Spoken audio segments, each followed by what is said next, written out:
உண்மையான காதல் என்று ஒன்று உள்ளது. காலம் கடந்து போன பின்பு மண்ணில் வாழ்வது. காலம் எந்த கைப்பிடிக்குள் மாட்டிக்கொண்டது.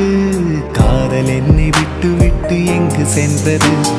கடவுள் வந்து பூமி மீது வாழும் போதிலும் காதல் தோல்வியாகும் போது சாக தோன்றிடும். காதலின்றி பூமி மீது வாழ நேர்ந்திடும். கொஞ்ச நேரம் கூட நரகம் போல மாறிடும்.